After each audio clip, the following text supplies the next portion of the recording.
There is a specific sound a multimillion-dollar biomedical research facility makes when it's running perfectly. It's not silence, it's a rhythmic, humming vibration. It's the sound of 86 ultra-low temperature freezers cycling on and off to protect 3 decades of tissue samples.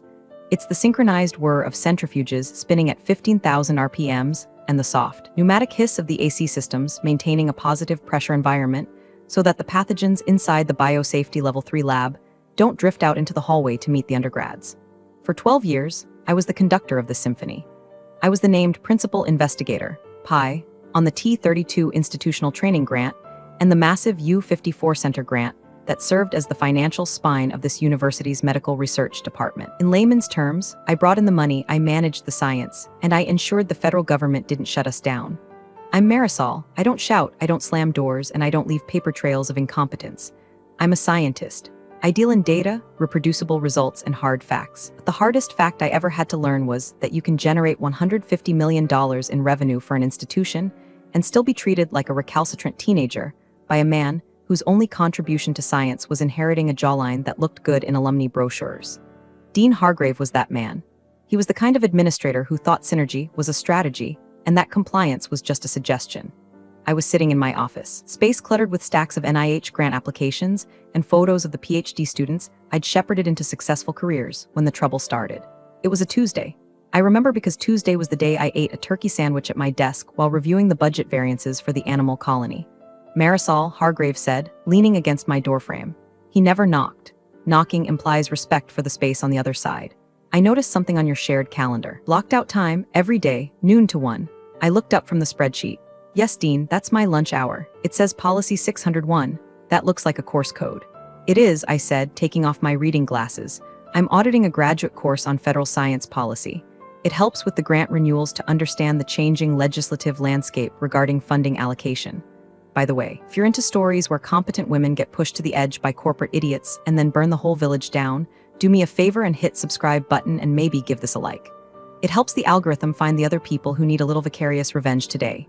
Thanks, you're the best. Hargrave frowned, a look that crinkled his perfectly tanned forehead. During the workday, during my unpaid lunch hour, I corrected him gently. I eat while I listen to the lecture. I'm back at my desk by 1:05 p.m., usually answering emails regarding the IRB protocols you asked me to expedite. He walked into the room then, closing the distance between us. It was a power move, designed to make me crane my neck up at him. It looks distracted, Marisol. We have the site visit for the renewal coming up in 6 months. That's $150 million on the table. I need your eyes on the ball, not in some textbook. My eyes are on the ball, Dean. The policy course is for the ball. Understanding how the NIH is shifting its priorities on diversity and inclusion is critical for the narrative of the renewal application. I'm doing this to ensure we get the money. He chuckled, a dry, patronizing sound that grated on my nerves like sand in a bearing. Leave the strategy to the leadership team, Marisol. You're the mechanic. Keep the engine running. You don't need to worry about where the car is going. The mechanic. I have a PhD in molecular biology and a master's in public health. I have authored 42 peer-reviewed papers. I have sat on federal review panels, but to Dean Hargrave, I was just the mechanic. The help. The person who tightened the screws so he could drive the Ferrari and wave to the donors. I'm not dropping the course, Hargrave, I said, keeping my voice level. It's my personal time. It doesn't impact my deliverables. It impacts the perception of your commitment, he shot back, his smile fading into a thin, hard line. When I look at my department chair, I want to see 110% focus, not someone trying to pad their resume for their next job. I'm not looking for next job, I lied. Well, it was a half lie. I wasn't looking yet, but the writing was on the wall, written in invisible ink that only people like me could read. I'm trying to be better at this one. We'll see, he said, pushing off the doorframe. Just remember who signs the effort certification reports, Marisol. Perception is reality in this building. He walked away, leaving the scent of expensive cologne and cheap intimidation in his wake. I stared at the empty doorway for a long time. My heart wasn't pounding, my hands weren't shaking. I wasn't scared, I was calculating. See, Hargrave made the classic mistake of the arrogant mediator. He assumed that because I was quiet, I was compliant. He assumed that because I cared about the program, I would tolerate any abuse to protect it. He didn't understand that the mechanic knows exactly which bolt to remove to make the wheels fall off at 60 miles per hour. I turned back to my computer. I didn't close the spreadsheet. I opened a new folder on my private drive. I named it Documentation. If he wanted to talk about reality, I was going to start collecting some receipts. The hum of the freezers seemed to deepen, a low growl of agreement. The war hadn't started yet, but the first shot had just been fired, and he didn't even know he was the one in the crosshairs. The following week, the department held its monthly all-hands meeting. These gatherings were usually an hour of self-congratulatory slideshows where Hargrave took credit for the work of postdocs who were surviving on ramen noodles and caffeine. We gathered in the large auditorium, the air stale with recycled AC and suppressed groans. I sat in the third row, notebook open, pen poised. I was the model employee. I was focused. Hargrave took the podium, flashing that megawatt smile that probably secured more donations than our actual cancer research data. Great quarter, everyone, he boomed. Really spectacular effort across the board. He clicked to the next slide. It was a picture of Kyle, a junior principal investigator who had been with us for barely 2 years. Kyle was 29, wore vests over t-shirts, and had a habit of borrowing my lab technicians without asking. I want to give a special shout-out to Kyle, Hargrave said, beaming. Kyle has just launched his own biotech consulting firm on the side.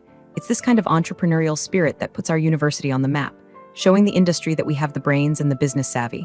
Stand up, Kyle. Kyle stood up, waving awkwardly. The room clapped politely. I didn't clap. I felt a cold knot tighten in my stomach. Kyle was running a for-profit business during the work week, using, undoubtedly, university resources and reputation to bolster his personal brand, and he was being heralded as a visionary. I, on the other hand, was taking a lunch hour course to understand how to save the university's federal funding, and I was being threatened with insubordination. The hypocrisy wasn't just a bitter pill, it was a cyanide capsule. It signaled that this wasn't about time management or commitment. This was about control. Kyle was non-threatening to Hargrave because Kyle wanted to make money. Hargrave understood greed. He respected it. But me, I wanted knowledge. I wanted policy influence. I wanted to understand the machinery of power that men like Hargrave monopolized, and that terrified him. After the meeting, I went straight to my office. I didn't go to the lab to check on the cell cultures. I didn't go to the animal facility. I closed my door and logged into the university's email server. I started digging. Not for dirt on Kyle. He was irrelevant, just a symptom of the disease, but for the paper trail of my own existence. I downloaded every performance review from the last 12 years. Every single one was rated exemplary. I downloaded the email threads where I had successfully negotiated the budget cuts with the NIH grants management specialist. I downloaded the effort certification reports that proved I worked an average of 60 hours a week, well above the 40 I was paid for. Then I opened the NIH ERA Commons portal. This is the federal database where all grant information lives. It's the holy of holies for researchers. I checked my status. Role, PD/PI, Program Director/Principal Investigator. Status, active. Authority, full. I took a screenshot. Hargrave's assistant, woman named Deborah who looked perpetually exhausted, knocked on my door an hour later. She held a clipboard like a shield. Marisol, she whispered, stepping inside and closing the door behind her. He's asking for your calendar logs for the last 6 months. I looked at her. Deborah knew where the bodies were buried because she was usually the one forced to dig the holes. He wants to audit my time? She nodded, her eyes wide. He's trying to build a case, Marisol. He's talking to HR about time theft. Because of the class. Time theft, I repeated. The irony was so sharp it could cut glass. I had missed my niece's baptism because I was here fixing a -80 freezer on a Sunday. I had spent my 10th wedding anniversary on a conference call with the FDA. Thanks, Deborah, I said softly. I appreciate you telling me. He's looking for a reason, she warned. He wants to bring in Dr. Sterling to run the renewal. Dr. Sterling was Hargrave's golf buddy, a man who hadn't run a wet lab since the late 90s. Putting Sterling in charge of a $150 million complex research grant was like asking a toddler to fly a Boeing 747 because he has a toy plane at home. Let him look, I said, turning back to my screens. Send him the logs, Deborah. Send him everything. Are you sure? Absolutely. Send him the raw data. I knew Hargrave. He was lazy. He wouldn't read the raw logs. He would glance at them, see blocks of time, and confirm his bias. He wouldn't notice that the emails sent at 8:00 p.m., 9:00 p.m., and 4:00 a.m. far outweighed the 45 minutes I spent listening to a lecture on the Hatch Act while eating a salad. I wasn't just documenting my defense anymore. I was preparing the ammunition for a war he didn't realize would be nuclear. That afternoon, walked through the lab. My PhD students were pipetting solutions, the rhythmic click-clack of the micropipettes filling the room. They looked up, smiling, tired but inspired. They trusted me. They relied on me to keep the money flowing so they could get their degrees and change the world. A wave of nausea hit me. If Hargrave blew this up, they were the ones who would catch the shrapnel. I stopped by the desk of my lab manager, Sarah. She was the sergeant of this platoon. Sarah, I said quietly, make sure all the data on the local servers is backed up to the cloud tonight. Everything, every gel image, every sequencing file. She looked at me, sensing the shift in my tone. Is everything okay, boss? Just housekeeping, I said. We're due for a storm. She didn't ask questions. She just nodded and started typing. That's the difference between a leader and a boss. A boss demands obedience. A leader commands trust. Hargrave was about to learn that you can fire a person, but you can't fire the loyalty they've built. As I left the building that evening, the sun was setting over the campus. It looked beautiful, golden light hitting the brick buildings. It looked like a citadel of knowledge, but from where I stood, it looked like a house of cards, and Dean Hargrave was holding a match. 2 days later, the summons came. It wasn't a meeting invite. It was a calendar notification titled Review of Duties with Hargrave and the Director of Human Resources, a woman named Brenda who had the personality of a wet cardigan. I walked into the conference room at 9 a.m. sharp. I didn't bring a notepad. I didn't bring a pen. I brought a single manila folder containing my time-stamped activity logs and the university's handbook on professional development. Hargrave sat at the head of the table, looking solemn. Brenda sat to his right, avoiding eye contact. "Marisol, please have a seat," Hargrave said, gesturing to the chair furthest from him. "I'm fine standing," I said. "I have a transformation essay running that needs to be checked in 20 minutes. Hargrave sighed, the sound of a disappointed father. "This is exactly what we need to discuss. Your prioritization." Brenda cleared her throat and slid a piece of paper across the mahogany table. "Dr. Morneau, you're placing you on a performance improvement plan, effective immediately. The concerns raised regarding your time management and unauthorized educational pursuits during business hours have become untenable." I looked at the paper. It was a template. I could see where they had copy-pasted my name. "Untenable," I repeated. "I secured $12 million in bridge funding last month, Brenda. Is that untenable? Revenue generation does not excuse policy violations." Brenda recited, likely reading from a script in her head. "The dean feels your focus is fractured. The PIP requires you to cease all non-work-related coursework immediately and submit a daily hour-by-hour log of your activities for the next 60 days. And if I refuse," I asked. Hargrave leaned forward. "Then we will have to discuss your future at this institution, or lack thereof." "This is about the lunch class?" I asked, looking directly at him. "Really? It's about insubordination," Marisol, Hargrave snapped, his mask slipping. "I told you to drop it. You didn't. You challenged my authority on my floor. You think because you bring in the grants you're untouchable, but you're not. The university owns the grants. The university employs the staff. You are just an employee. The university owns the grants," I said slowly, testing the weight of the words. "Is that your understanding, Dean?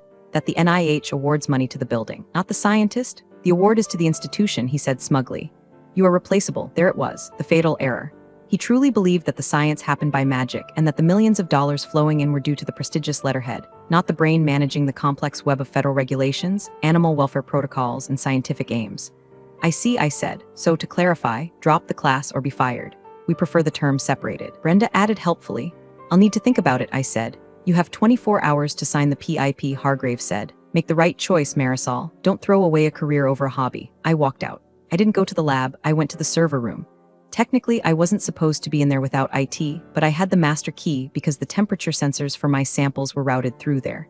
I let myself in. The room was cold and loud with the roar of cooling fans. I wasn't there to sabotage. I'm not a vandal. I was there to protect myself. I initiated a full export of the regulatory compliance drive. This wasn't the scientific data that belonged to the university, technically.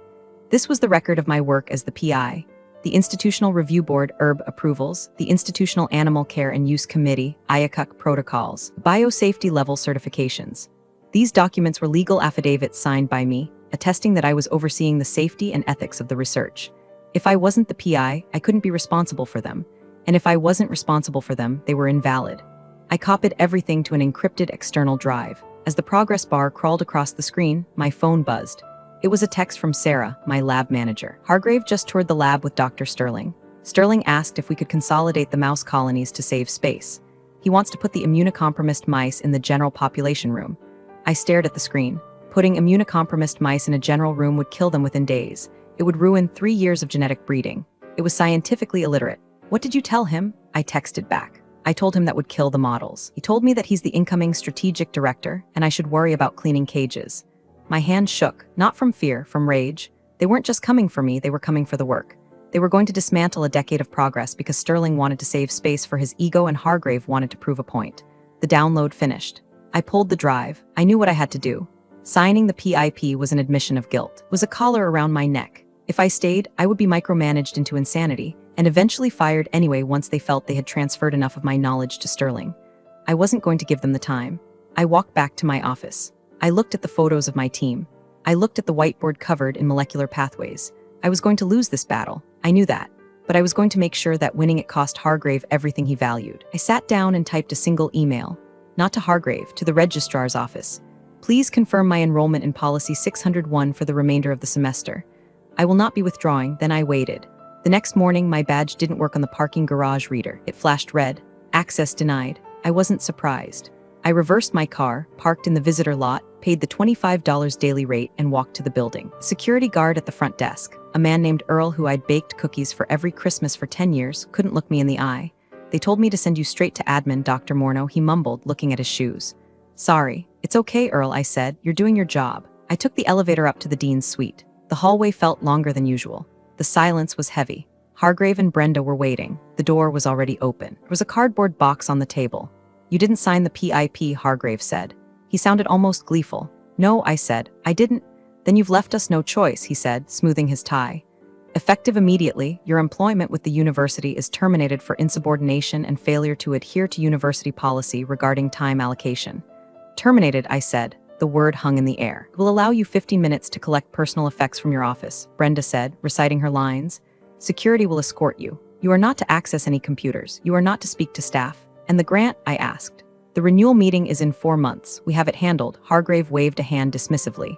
Dr. Sterling has graciously agreed to step in as interim PI. He's already reviewing your files. Sterling doesn't have the clearance for the BSL-3 lab, I noted. He's being fast-tracked, Hargrave snapped. Stop worrying about the university, Marisol. Worry about your unemployment hearing. We will be contesting it. I looked at him. I really looked at him. I saw a man who thought he was cutting out a tumor, unaware he was actually removing the heart.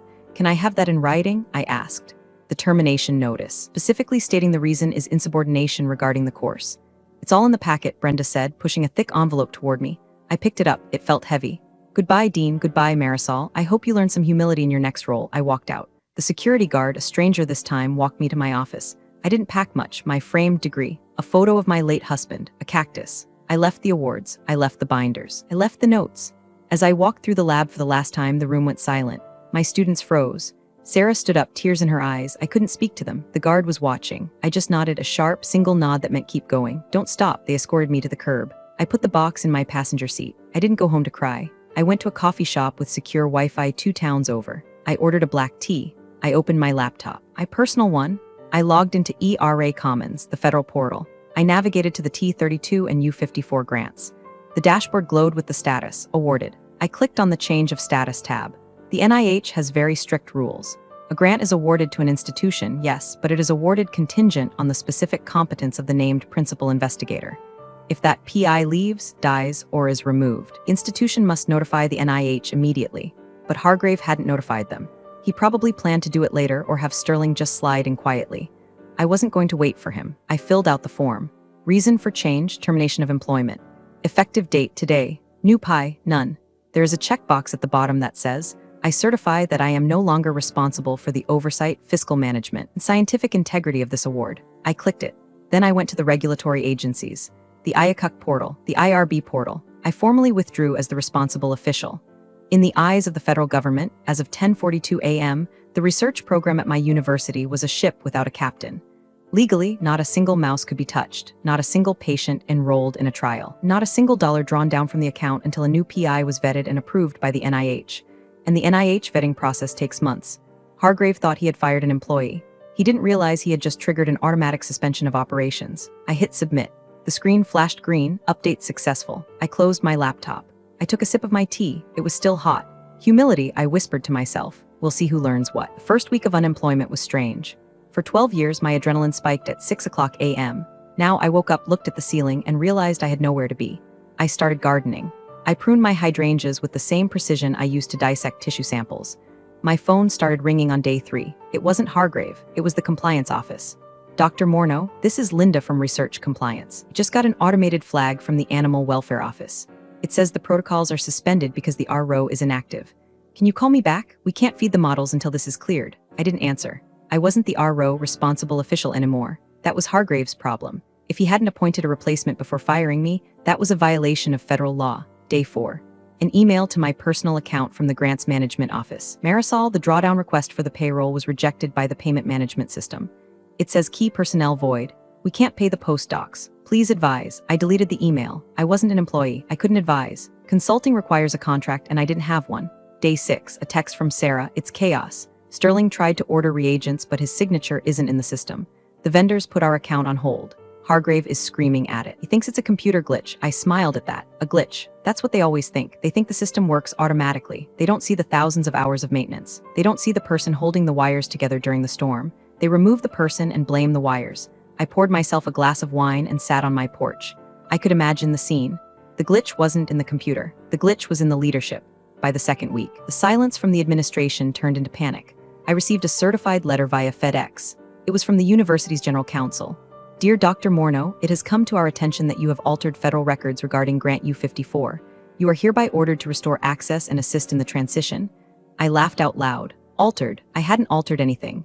I had reported a fact. I was no longer employed, therefore, was no longer the PI.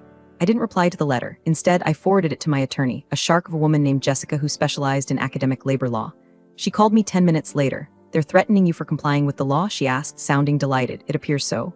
Don't answer them, she said. Let them dig. If they want you to fix it, they have to hire you back. And if they hire you back, it's going to cost them triple. I don't want to go back. Jessica, good, she said. Then we watched them burn. I spent the next month quietly interviewing. I didn't apply to job postings. I reached out to my network. The world of high-level biomedical research is small. Word had gotten out that I was available. The rumors were wild. Some said I had embezzled money. Some said I had a nervous breakdown. But the people who mattered, the other serious scientists, they knew the truth. They knew Hargrave. They knew the score. I had a meeting with the dean of research at a rival university in Maryland. Why did you leave? He asked. Professional differences regarding compliance and resource allocation, I said. I heard Hargrave fired you over a lunch class, he said, raising an eyebrow. That was the stated reason. He shook his head. We have a policy here, Marisol. If you want to take a class, we pay for it, especially if it helps us get grants. That sounds logical, I said. We have an opening for department chair, he said. We need someone to clean up a mess. We need a mechanic. I smiled. I'm pretty good at fixing engines. But I come with a condition, which is I bring my own team once their contracts are liberated. He grinned. I think we can accommodate that. Back at my old university, the silence was breaking. The glitch hadn't been fixed. The renewal deadline was looming, and the NIH program officer had just scheduled the site visit. Hargrave had appointed Sterling as the interim PI in the university system, but he hadn't gotten the NIH approval yet. He assumed it was a rubber stamp. He was about to find out that the NIH doesn't use rubber stamps.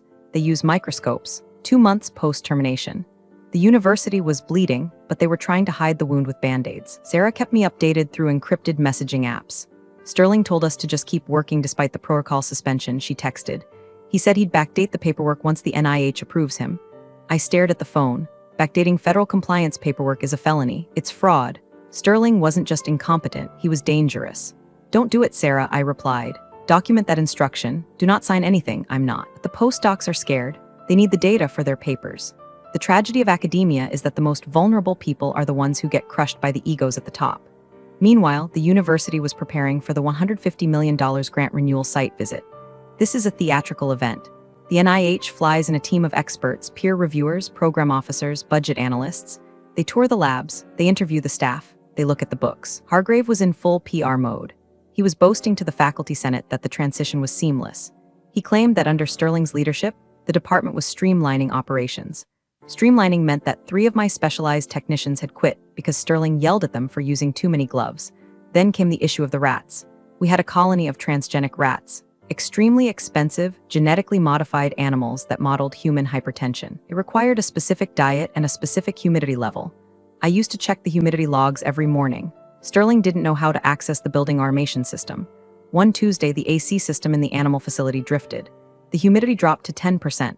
Rats regulate their heat through their tails. In low humidity, they get ringtail, a painful condition where the tail constricts and can fall off. The vet staff flagged it. They called Sterling. Sterling was on the golf course. He didn't answer.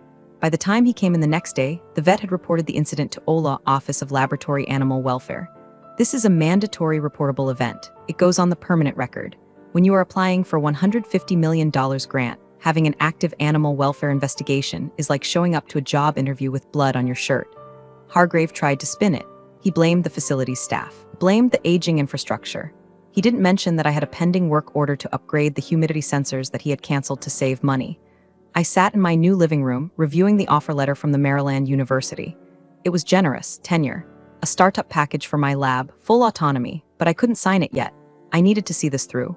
I needed to see the moment the truth hit them. The date of the site visit arrived. I knew the schedule because I had written the original draft of it 6 months ago. 9 o'clock a.m., welcome breakfast. 10 o'clock a.m., leadership overview.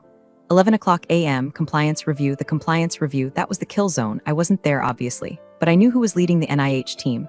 Dr. Evans. Dr. Evans was a former military surgeon. He didn't like charm. He didn't like slideshows. He liked paperwork. He liked rules. I imagined the scene. Hargrave in his best suit, Sterling sweating in his vest. Dr. Evans opening the binder. I poured a cup of coffee. The clock on the wall read 10:55 a.m.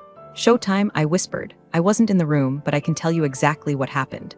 I know because Dr. Evans sent me an email 3 days later, and because Sarah was in the back of the room, taking notes like a war correspondent. The conference room was set up with pastries that cost more than a grad student's weekly stipend. Hargrave sat at the head of the table, flanked by Sterling and the provost. Dr. Evans walked in. He didn't touch the pastries. He placed a single, thick file on the table. "Good morning," Evans said. His voice was dry like old paper. "Let's skip the presentation. I've read the application." Hargrave's smile faltered. "Of course. Just wanted to highlight the new strategic direction." "The application lists Dr. Marisol Morneau as the principal investigator," Evans said, opening the file. "I don't see Dr. Morneau." "Ah, yes," Hargrave said, leaning back, projecting confidence. "We have had a leadership transition. Dr. Morneau is no longer with the university. We have appointed Dr. Sterling as the interim PI. He is fully up to speed." Evans didn't look at Sterling. He looked at the paper in front of him. "I checked the ERA Commons this morning," Evans said. "Dr. Sterling is not listed as the PI on the award. It's pending approval," Hargrave said quickly. "Just a formality." "It's not a formality," Dean Hargrave, Evans said. "It is a legal requirement. Without an approved PI, this grant is currently in a non-compliant state. We submitted the paperwork," Sterling piped up. Evans turned to him. "When? 2 months ago." Sterling lied. Evans pulled a sheet from his file. "I have a change of status notification from Dr. Morneau dated 2 months ago, removing herself from the award. I have nothing from the university nominating you until last week." The room went cold. Hargrave glared at Brenda. Brenda looked at her shoes. They had forgotten. In their arrogance, they assumed they could just swap names in the slide deck and the government wouldn't notice. Furthermore, Evans continued, flipping a page. "Since there was no active PI for 2 months who has been overseeing the human subjects research?" "I have," Sterling said. "But you aren't the PI," Evans said, "and you aren't listed on the IRB protocols, which means any patient data collected in the last 60 days was collected without authorized oversight." "That's a technicality," Hargrave said, his voice rising. "It's a violation of the Code of Federal Regulations, Title 45. Evans said sharply. He closed the binder. "Gentlemen, I cannot renew a grant for a program that is currently operating illegally." "Now wait a minute," Hargrave stood up. "This is a $150 million center. You can't just shut it down because of paperwork." "I'm not shutting it down because of paperwork," Evans said, standing up as well. "I'm shutting it down because you fired the only person who knew how to run it. And you were too arrogant to realize she took the keys with her." "We can fix this," the provost interrupted, looking pale. "We can get Marisol back." Evans paused. He looked at Hargrave. Then he looked at the empty chair where I should have been. "I suspect," Evans said, "that ship has sailed. And frankly, based on what I've seen of your strategic direction, I wouldn't blame her." He picked up his file. "The renewal is denied. You will receive the formal notice of termination of funding within 48 hours. I suggest you start preparing your close-out reports. You have 30 days to shut down the labs." He walked out. "Sarah texted me at 11:15 a.m. He denied it. It's over." Hargrave is screaming. "The provost looks like he's having a stroke." I sat on my porch. A bird landed on the feeder I had just filled. It chirped, a happy, oblivious sound. I didn't feel happy. I didn't feel sad. I felt the specific, cold satisfaction of an equation balancing out.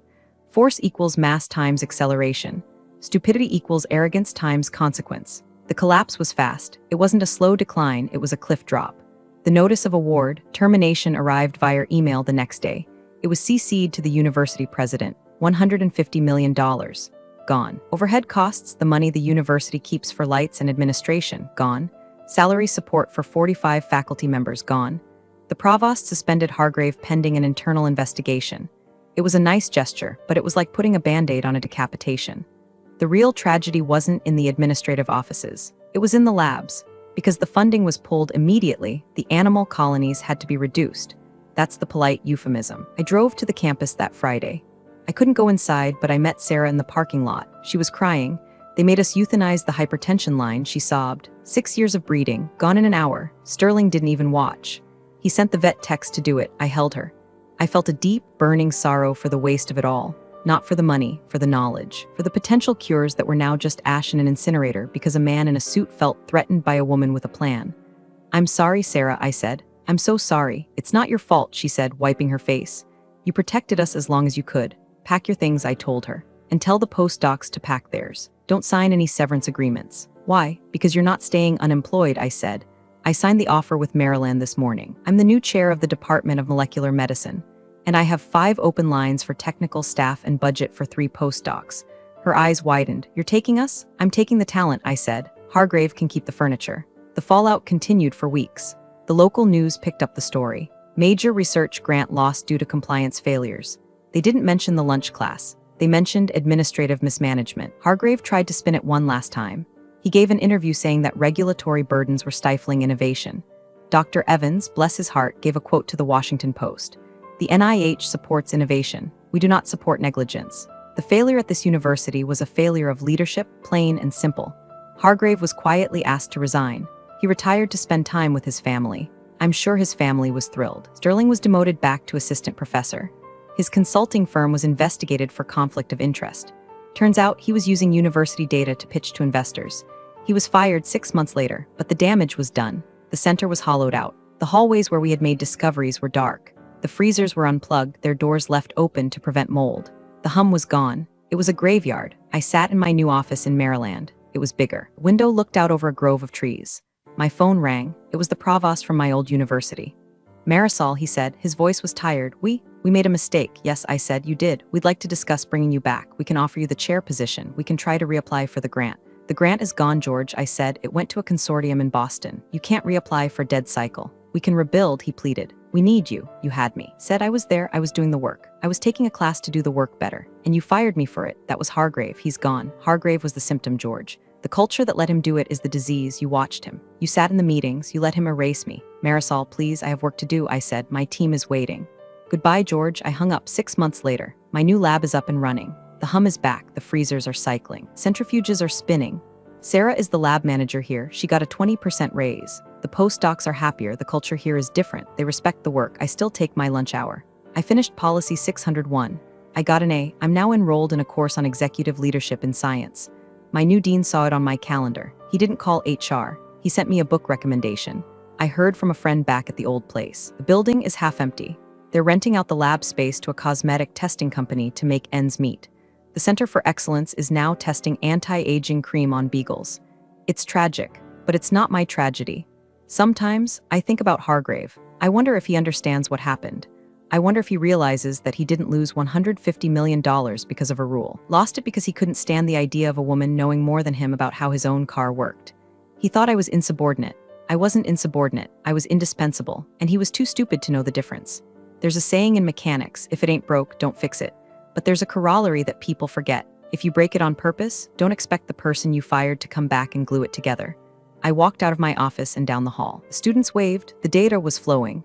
The NIH had just invited me to sit on a high-level advisory council for future funding. I checked my phone, a text from an unknown number. Hope you're happy. I looked at it. I didn't block the number. I wanted him to be able to reach me, just so he could know I was reading it and choosing not to reply. I typed a reply in my head, the one I'd never send. I'm not happy, Hargrave. Happiness is fleeting. I'm effective, and that lasts longer. I deleted the draft. I put the phone in my pocket. I walked into the lab, put on my gloves, and got back to work. We have a grant to write. And this time, nobody is going to stand in my way. Real power doesn't always announce itself with a title. It resides in competence and indispensable knowledge. Marisol quietly let their arrogance unravel an entire program. Underestimating someone's true value often costs far more than any perceived slight. Never forget that. Appreciate you all for sticking through this one. See you in the next story.